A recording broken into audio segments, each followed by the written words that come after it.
Que antes de começar nosso tempo de pregação hoje à noite, vamos começar com a palavra de oração.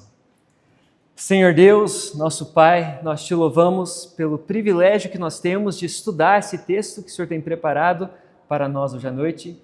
Senhor, nós te louvamos por esse relato da vida de Abraão, Senhor, esse texto maravilhoso aqui, cheio de verdades sobre o Evangelho do nosso Senhor Jesus Cristo. Senhor, eu oro que o Senhor abra o nosso coração, abra o nosso entendimento. Eu oro que nós podemos olhar no texto aqui hoje à noite e enxergar Jesus Cristo. Senhor, te louvo por isso, em nome de Jesus. Amém. Realmente, irmãos, esse texto que nós vamos estudar hoje à noite é um pouco estranho, até perturbador. Vamos começar a nossa leitura vendo os primeiros 2 versículos. A palavra de Deus diz: depois dessas coisas, Deus pôs Abraão à prova e lhes disse: Abraão, este lhes respondeu: eis-me aqui. Deus continuou: pegue o seu filho, seu único filho, Isaque, a quem você ama, e vá à terra de Moriá. Ali ofereça-o em holocausto sobre um dos montes que eu lhes mostrar. Realmente isso é uma coisa muito estranha. É uma coisa que nós vemos na palavra de Deus, que depois vai ser condenado na lei de Moisés. A ideia de sacrificar o seu filho. De fato, isso era um costume normal dos povos dessa região, especialmente os cananeus. Em parte, a adoração aos deuses de fertilidade, eles ofereciam um dos seus filhos, geralmente o filho mais bonito, em sacrifício a esse Deus. Então, talvez esse conceito não seria estranho para Abraão aqui nesse contexto. Mas mesmo assim, é muito estranho. E considere, imagine, todos nós que temos filhos, imagina Deus chega para você e falar isso.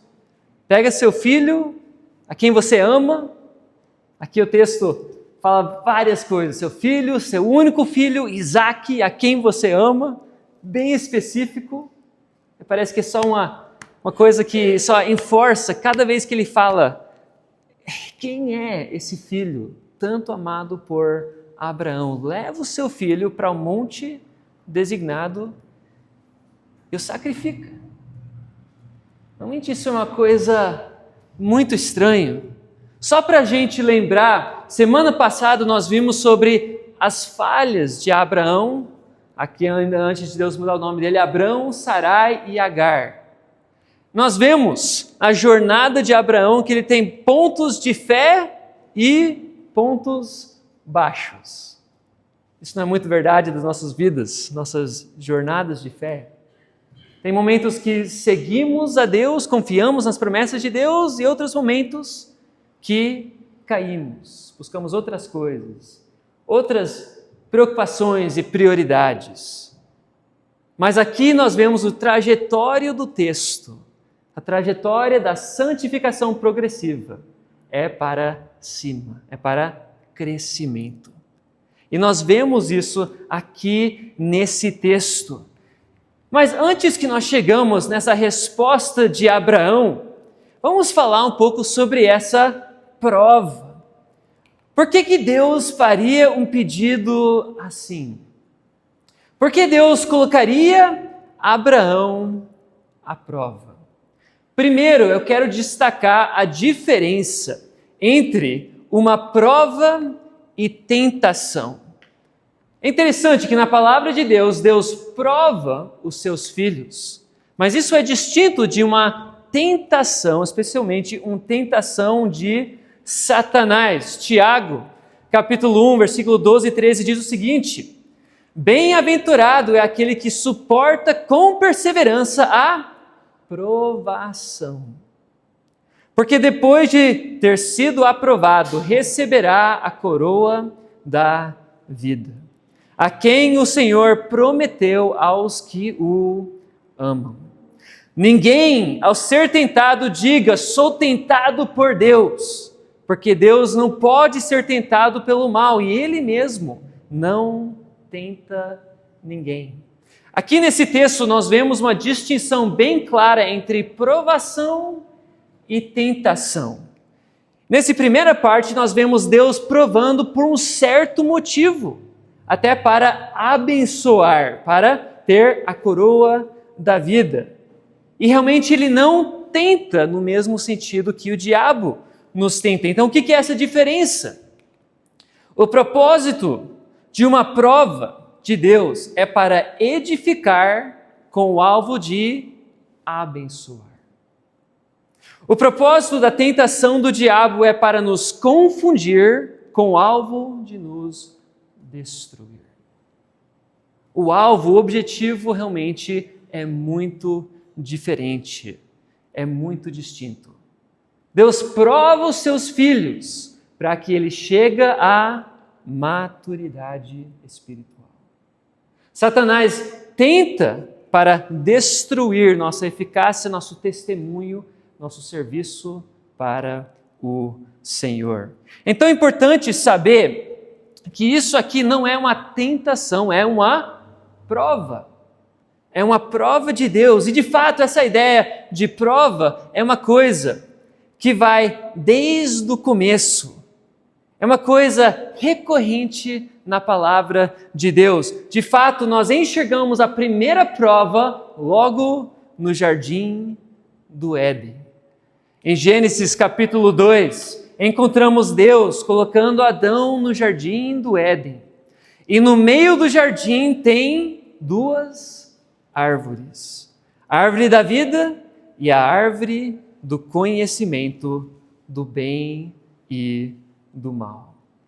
A primeira árvore representa obediência, submissão à palavra de Deus, que levaria à vida. Pensa sobre isso. Se Adão e Eva nunca tinham pecado, o que iria acontecer com eles? Eles teriam a vida eterna. Teria a vida plena com Deus, a fonte da vida. Eles teriam a vida eterna. Ou como nós estamos falando nas quartas-feiras, até a visão beatífica. E nós temos uma segunda árvore aqui no jardim. Essa segunda árvore representa a rebelião contra Deus, que traria quebra de relacionamentos, sofrimentos e morte. Mas aqui vem a pergunta: por que Deus faria um mundo que poderia dar errado? Você já pensou sobre isso?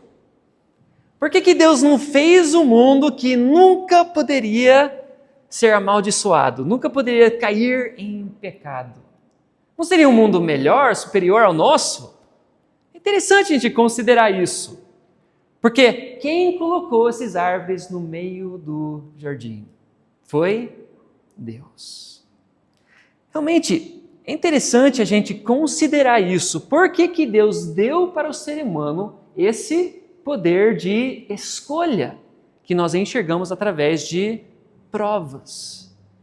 Aqui o C.S. Lewis nos ajuda a entender um pouco isso no seu livro Cristianismo Puro e Simples. Ele diz o seguinte: por que então Deus concede o livre-arbítrio?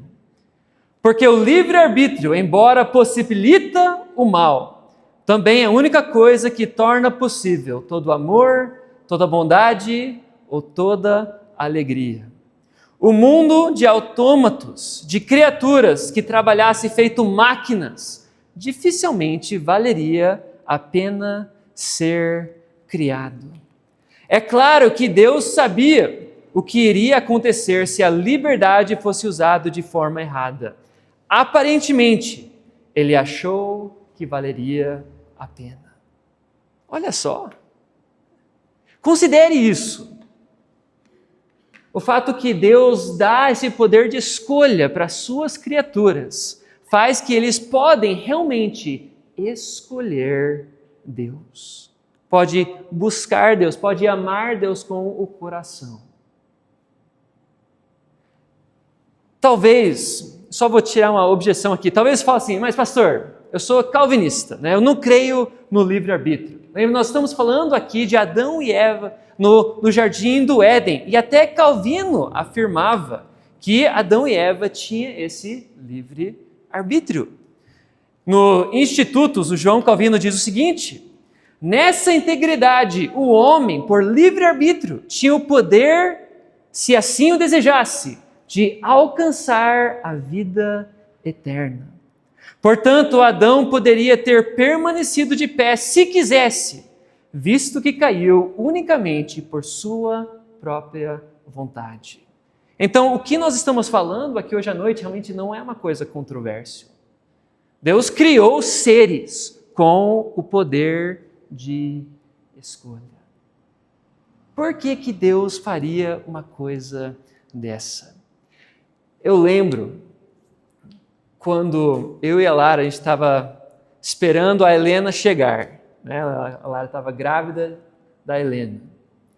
E eu lembro considerando esse fato, eu estava lendo esse texto de Luz que eu citei aqui, e pensando sobre esse ato que nós temos de ter filhos. Ter filhos é um risco tremendo. Ter filhos pode ser algo que dá muito prazer, alegria para você, para o seu coração. Ou pode ser uma coisa que realmente quebra o seu coração e te traz muita tristeza e dor. Ter filhos, você está participando desse ato de criação de Deus. E por todos nós que somos pais, o que nós falaria? Nós falaria que vale a pena esse risco. O valor de um filho, de uma criança que um dia pode fazer certas escolhas, que pode trazer muita tristeza. Realmente é para nós uma pequena ilustração de por que Deus criou seres com livre arbítrio. Seres que poderia rebelar contra Ele. E nós sabemos o que a humanidade fez com essa escolha. O que nós escolhemos? Nós escolhemos rebeldia e egoísmo. E por causa disso, todos nós estamos condenados à morte. A realidade é que todos nós temos esse desejo por dentro de nós, de querer as coisas do nosso próprio jeito, de querer mandar em nossas próprias vidas, de querer ser o dono do nosso próprio nariz, de fazer a vida do nosso jeito. Nós queremos ser, em alguma forma, o nosso próprio Deus. Eu quero mandar. Eu vou fazer o que eu quero. E nós seguimos o exemplo dos nossos pais, Adão e Eva, e todos nós pegamos a fruta da árvore e comemos. Nós todos somos debaixo dessa condenação de Deus. E aqui o problema com a humanidade. Nós temos essa prova de Deus, essa prova de obediência. Você vai escolher vida ou você vai escolher morte? Você vai escolher o caminho de Deus ou o seu próprio jeito, o seu próprio caminho? E todos nós falhamos a prova de obediência perfeita a Deus. Não há um que busca a Deus. Todos pecaram e carecem da glória de Deus. Nós todos estávamos debaixo dessa mesma condenação, porque todos nós falhamos essa prova de obediência a Deus. Então, o que Deus fez? O que é a narrativa bíblica? A solução divina. Se você está fazendo a leitura com a gente esse ano, talvez você está descobrindo isso. Deus escolhe uma certa família, através de qual viria a semente da mulher. Essa semente que Deus prometeu que iria esmagar a cabeça do diabo, que iria por fim derrotar todo o pecado e todo o mal. Esse semente da mulher é o Cristo. Cristo é um título, significa o o escolhido. Significa o Messias, aquele que é ungido por Deus, a semente da mulher. E quem é essa família escolhida? É essa família que nós estamos estudando nesses 4 domingos, a família de Abraão, depois Isaque, depois Jacó. Mas aqui focando em Abraão e seu filho Isaque. Isaque era a continuação dessa linha, dessa família que chegaria para o Messias, o prometido. E aqui, voltando para esse texto aqui, Deus disse para Abraão tomar esse filho, o filho da promessa, e fazer o quê? Sacrificar. Sacrificar. O que você faria nessa situação?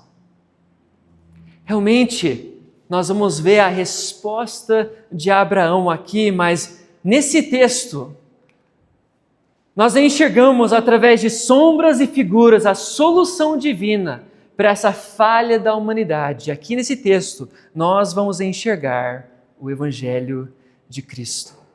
Mas primeiro, vamos ver essa jornada, essa resposta de Abraão para o que Deus tinha falado. Olha só comigo o versículo 3. Na manhã seguinte, Abraão levantou-se de madrugada e, tendo preparado o seu jumento, levou consigo 2 dos seus servos e Isaque, seu filho, achou lenha para o holocausto e foi para o lugar que Deus lhe havia indicado. O que era a resposta de Abraão aqui nesse texto? Era obediência. Lembra que nós vimos semana passada esse ponto baixo na vida de Abraão? Ele seguindo a ideia de Sarai, de manipular a situação, de tentar conseguir essa continuação dessa linhagem da semente da mulher através da sua própria imaginação, sua própria astúcia, e deu tudo errado. Agora, como que nós vemos Abraão? Nós vemos Abraão confiando em Deus. Fala logo de madrugada, logo cedinho, ele levanta, pega os seus servos, pega Isaque, pega lenha para o holocausto e ele vai. Ele vai para a terra de Moriá, onde Deus iria preparar o lugar para os sacrifícios. Vamos continuar a nossa leitura um pouquinho aqui, versículo 4. No terceiro dia, Abraão ergueu os olhos e viu o lugar de longe. Então disse aos servos: esperem aqui com o jumento, eu e o rapaz iremos até lá, depois de termos adorado, voltaremos para junto de vocês. Vocês perceberam o que Abraão falou para os seus servos? Ele falou que os 2 vão, deixaram os servos, o jumento atrás, os 2 foram, Abraão e Isaque, e quantos ia voltar? Só o Abraão? Não, os 2. Voltaremos para junto de vocês. Continuando aqui, Abraão pegou a lenha do holocausto e o colocou sobre Isaque, seu filho. Ele, por sua vez, levava nas mãos o fogo e a faca. Assim os 2 caminhavam junto. Isaque rompeu o silêncio e disse a Abraão, seu pai: meu pai. Abraão respondeu: eis-me aqui, meu filho. Isaque perguntou: eis aqui o fogo e a lenha, mas onde está o cordeiro para o holocausto? Abraão respondeu: Deus proverá para si o cordeiro para o holocausto. E os 2 seguiram junto. Aqui também, novamente, nós vemos a fé de Abraão. Deus proverá para si um cordeiro. Deus vai providenciar um cordeiro. Nós não sabemos exatamente como ou até que ponto Abraão revelou o que Deus tinha falado para Isaque. Mas nós vemos aqui a fé constante, sem vacilar, de Abraão. E no livro de Hebreus, capítulo 11, nós enxergamos por quê. Hebreus capítulo 11 diz o seguinte: Pela fé, Abraão, quando posto à prova, ofereceu Isaque. Agora, pulando para o versículo 19, Abraão considerou que Deus era poderoso até para ressuscitar Isaque dentre os mortos, de onde também, figuradamente, o recebeu de volta. Olha só a fé de Abraão, o crescimento em santidade que Abraão passou desde o que nós vimos semana passada. Ele sabia que Isaque era o filho da promessa. Aqui ele está confiando nas palavras de Deus. Ele não sabe como exatamente, mas ele tem fé de que se ele obedece às palavras de Deus, Deus pode até ressuscitar Isaque. Então, com essa fé, com essa confiança em Deus, Abraão e Isaque vão caminhando, subindo o monte para o sacrifício. Aqui vamos começar em versículo 9. Chegando ao lugar que Deus lhe havia indicado, ali Abraão edificou um altar, arrumou a lenha sobre ele, amarrou Isaque, seu filho, e o deitou no altar em cima da lenha. E estendendo a mão, pegou a faca para sacrificar o seu filho. Agora, nesse momento, o texto começa a ficar mais lento. Antes, o texto era bem resumido, só falando que era necessário para chegar até esse ponto. Mas aqui começa, é como se tá indo em câmera lenta. Está mostrando cada coisa que Abraão está fazendo, de montar o altar, de colocar a lenha em cima do altar, de amarrar as mãos de Isaque, de deitar seu filho em cima do altar, estendendo a sua mão para pegar a faca. E nesse momento, o que vai acontecer?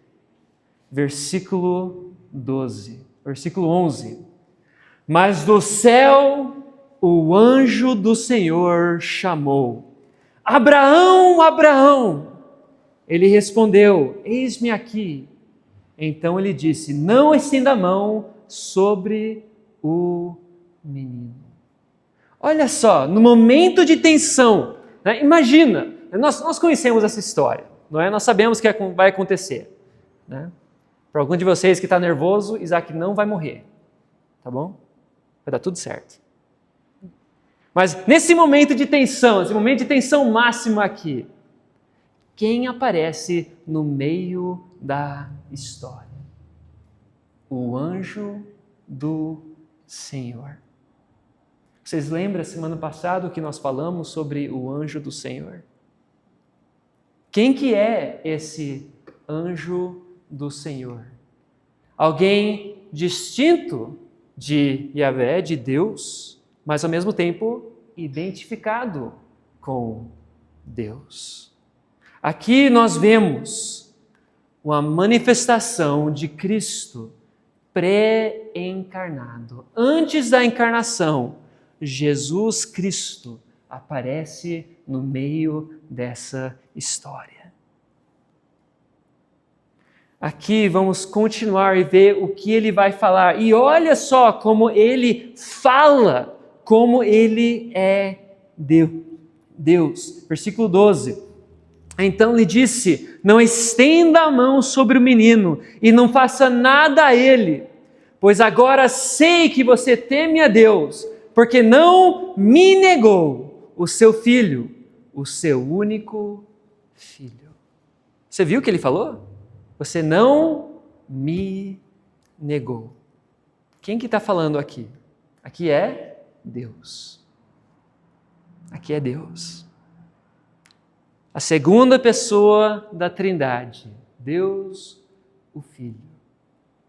Uma manifestação pré-encarnado do nosso Senhor Jesus Cristo. E novamente, irmãos, nesse texto, enxergamos através de sombras e figuras a solução divina para essa falha da humanidade.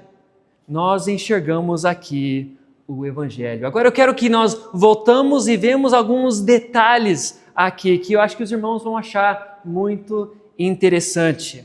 O primeiro, esse monte aqui, que é identificado com a terra de Moriá. Onde que é isso? Aqui em versículo 2. Fala a terra de Moriá, o monte escolhido de Deus. Em 2 Crônicas 3, versículo 1 diz: Salomão começou a edificar a casa do Senhor em Jerusalém. Aonde? No monte Moriá, onde o Senhor havia aparecido a Davi, seu pai. Pensa sobre isso. O lugar que Isaac está sendo sacrificado é o lugar onde essa instituição de sacrifícios através do sacerdócio levita vai continuar por gerações até a chegada de Cristo. É o mesmo lugar. Também aqui nós vemos algo muito interessante. Abraão aqui nessa história, nesse relato, ele representa para nós esse ato de Deus Pai de enviar seu filho, seu único filho, para ser sacrificado. Olha só o que diz o fim de versículo 12. Porque não me negou seu filho, o seu único filho. Aqui nós temos essa visão do Evangelho, de Deus Pai enviar Deus Filho para o mundo, para tomar o nosso lugar na cruz. É interessante, tem algumas pessoas que sofrem com uma certa ansiedade sobre o amor de Deus. Você pensa assim, será que Deus realmente me ama? Será que eu realmente sou aceito por Deus? Como que eu posso saber que Deus realmente me ama? E nós podemos ler esse texto e falar esse texto a Deus Pai, porque o Senhor não negou o seu Filho, seu único Filho, mas entregou por nós. Olha o amor de Deus por nós pecadores. Mesmo nós sendo pecadores, Deus estende para nos resgatar, para nos buscar, para nos salvar. Aqui também, olha versículo 6. Aqui nós vemos Isaac como uma figura de Cristo. Abraão pegou a lenha do holocausto e a colocou sobre Isaac, o seu filho. Considere isso, meus irmãos. Abraão coloca em cima dele aquilo que era o instrumento do sacrifício. E Isaac carregou essa madeira para cima do monte. Realmente isso é uma figura para nós do nosso Senhor Jesus Cristo, que depois de ser condenado perante Pilatos, ele carregou a sua cruz, a madeira da cruz, para o lugar onde ele seria crucificado até ele não aguentava mais. Aqui, Isaac é uma figura de Cristo. Também, Isaac representa Jesus Cristo, entregando a sua vida como sacrifício. Aqui ele perguntando, meu pai, cadê o cordeiro? Cadê o cordeiro? Aí ao passar do tempo, ele começa a entender que ele é o cordeiro. E o que ele faz? Ele luta? Ele tenta fugir? Nessa época, Abraão tinha provavelmente 120, 130 anos. Com certeza, Isaac era muito mais rápido, mais forte, ele podia ter fugido, mas o que ele fez? Ele deixou o seu pai amarrar ele e deitar ele em cima do altar. 2000 anos depois, Jesus Cristo estava num jardim e estava passando por uma prova. E ele estava orando para o Pai antes da sua crucificação. Falou: Pai, não tem outro jeito? Não tem outra maneira? O Senhor não pode tirar esse cálice de mim. Pai, mas não a minha vontade, a sua vontade.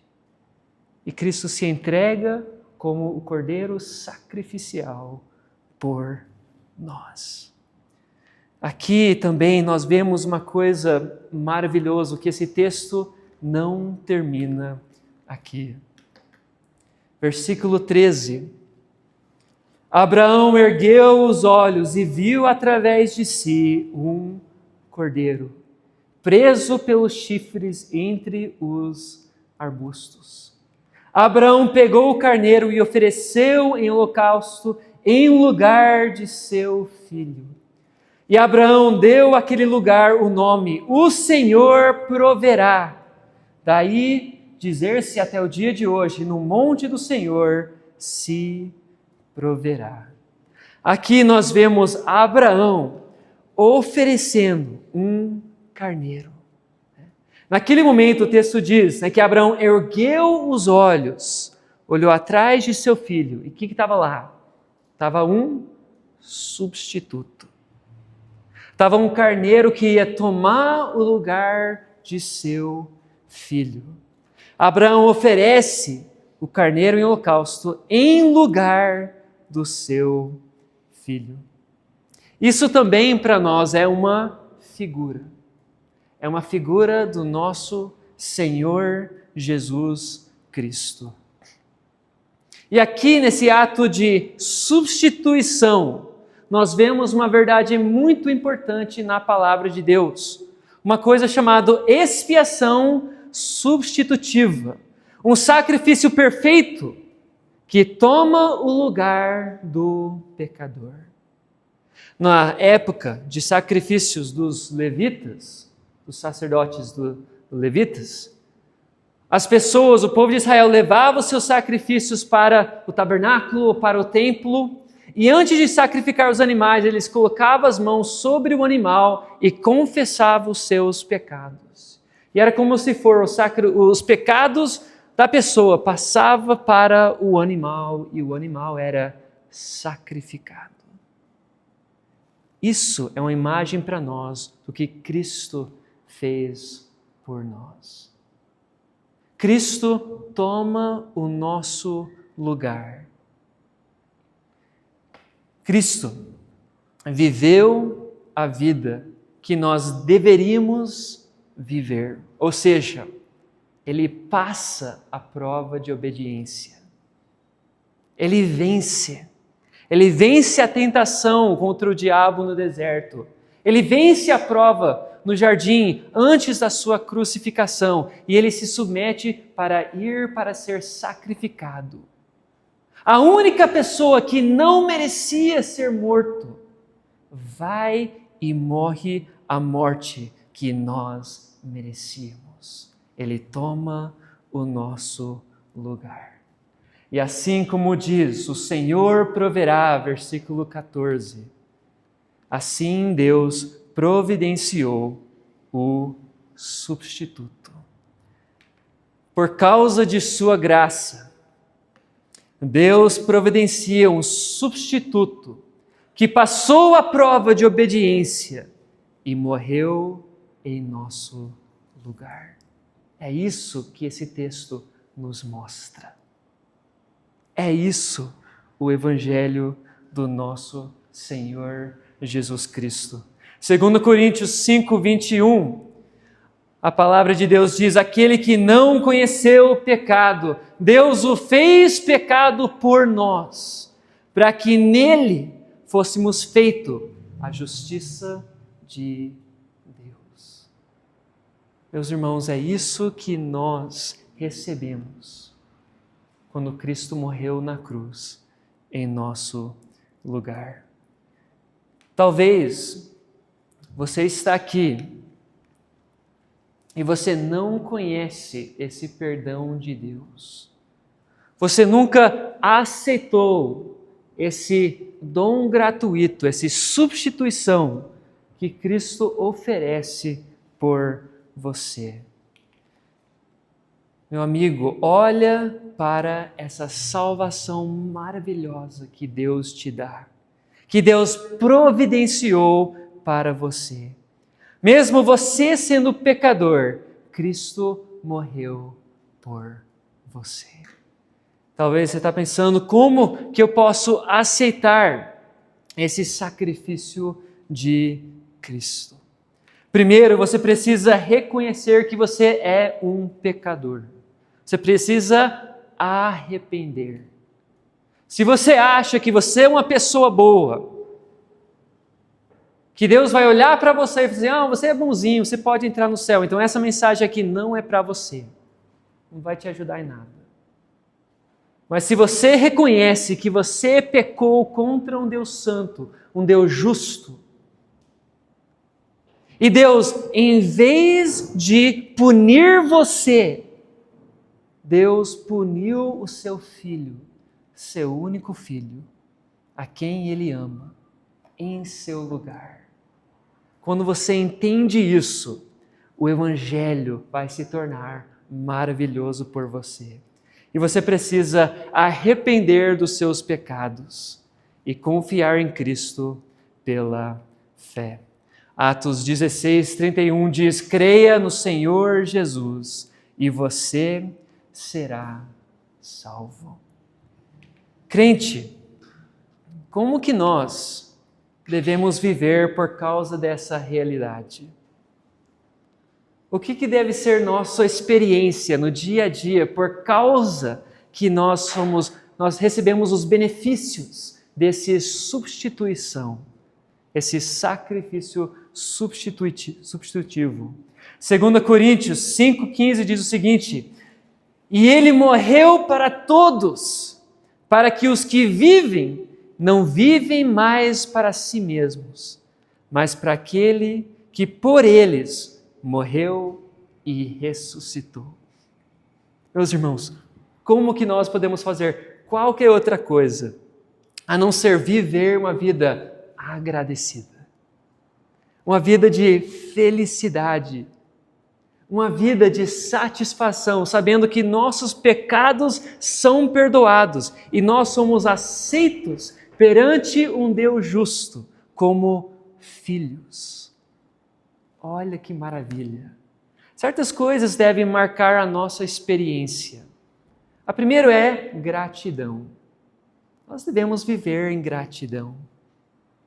Nós devemos viver sabendo que tudo que nós temos não é por causa de uma coisa que nós fazemos, mas tudo nós recebemos pela graça de Deus. E segundo, nós devemos ser marcados por alegria. Nós devemos ser marcados como pessoas que são livres.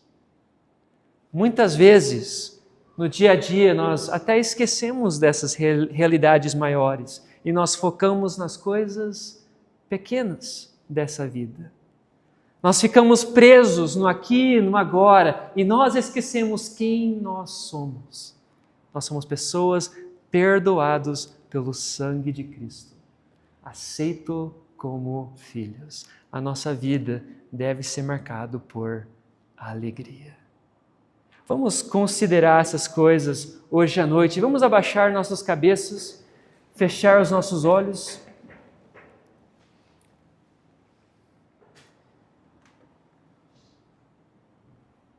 Vamos orar. Senhor Deus, nosso Pai, Senhor, nós te louvamos por essa gloriosa mensagem, esse Evangelho de Jesus Cristo, que o Senhor tomou o nosso lugar na cruz do Calvário. O Senhor é nosso Cordeiro. O Senhor vem para perdoar pecadores. Senhor, se tem alguém aqui que ainda não experimentou esse perdão que esse sacrifício fornece, eu oro que o Senhor trabalhe na vida dessa pessoa, que o Senhor chame essa pessoa para arrependimento, para fé em Jesus Cristo.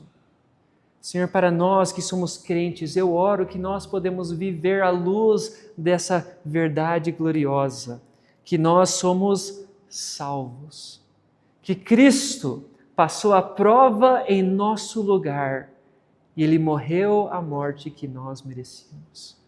Senhor, eu oro que nós podemos viver para a Tua honra e Tua glória, em nome de Jesus. Amém. Vamos colocar em pé e vamos cantar um hino para encerrar o nosso culto.